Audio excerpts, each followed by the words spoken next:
Hi guys, இந்த வீடியோவில் நம்ம எதை பற்றி பார்க்க போகிறோம்னா, இப்போ வந்து நம்ம ஒரு மிடில் கிளாஸில் இருக்கோம். நம்மளுக்கு வந்து இப்போ ஸ்டாக் மார்க்கெட் அதெல்லாம் நம்மளுக்கு யூடியூப்பில் திறந்தாலே வந்துகிட்டே இருக்குது. நம்ம அது ஒரு வீடியோ பார்க்க ஆரம்பிச்சிட்டோன்னா தொடர்ந்து அதை பார்த்துட்டே இருக்கும்.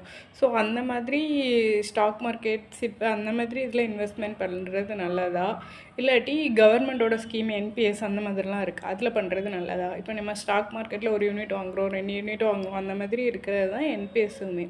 என்பிஎஸ் வந்து ஒரு கேரண்டியடான இன்கம் வந்து நம்மளுக்கு வரும் அப்படின்னு சொல்கிறாங்க.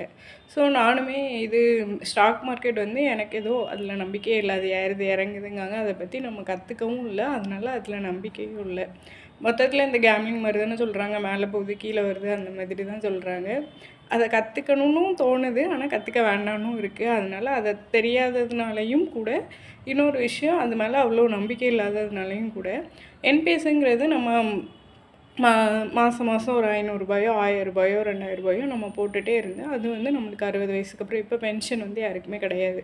அதுமாதிரி நம்மள மாதிரி ப்ரைவேட் எம்ப்ளாயிஸ்க்கெலாம் அந்த மாதிரி பென்ஷனுங்கிற ஆப்ஷன் கிடையாது. அப்போ நம்ம சம்பாதிக்கும் போதே சேர்த்து வச்சா தான் அடுத்த 60 வயசில் நம்ம உட்காரும்போது நம்மளுக்கு கொஞ்சம் ரூபா வரும்.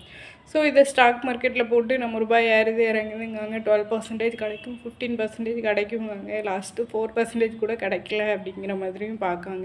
இன்றைக்கி தான் ஒரு வீடியோ பார்த்துட்டு இருந்தேன். போன மார்ச்லேருந்து செப்டம்பர்லேருந்து மார்ச் வரைக்குமே கீழே இறங்கிட்டே தான் இருக்குது. இப்போ நான் 6 மாதம் இறங்குனது 4 மாதத்தில் வந்து தொட்டுடுச்சு அப்படிங்கிற மாதிரிலாம் பார்த்துருந்தோம். அப்படின்னா அதில் என்னங்க லாபம் இருக்குது? நம்மளுக்கு இறங்குன ரூபாய் தான் மேலே ஏறுது, அதுலேருந்து நம்மளுக்கு என்ன லாபம் இருக்குது? அது அந்த போட தெரிஞ்சு அந்த பாஸ்கரா அந்த ஒரு படத்தில் வரும் பார்த்தீங்களா, அதேமாதிரி யாராவது ஒருத்தன் நம்மளுக்கு சொல்லி இந்த கம்பெனி இன்றைக்கி ஏறும், இந்த கம்பெனி இன்றைக்கி வாங்கு, இந்த கம்பெனி இன்றைக்கி விற்றுரு அப்படின்னு சொல்கிற மாதிரி இருந்தால் தான் வந்து நம்மளுக்கு வந்து ப்ராஃபிட்லாம் கிடைக்கும். என்னையை பொறுத்த வரைக்கும் கேரண்டடாக இன்கம் இருக்க மாதிரி ஸ்கீமில் தான் நம்ம பண்ணால் நல்லதுன்னு என்னையோட கருத்து.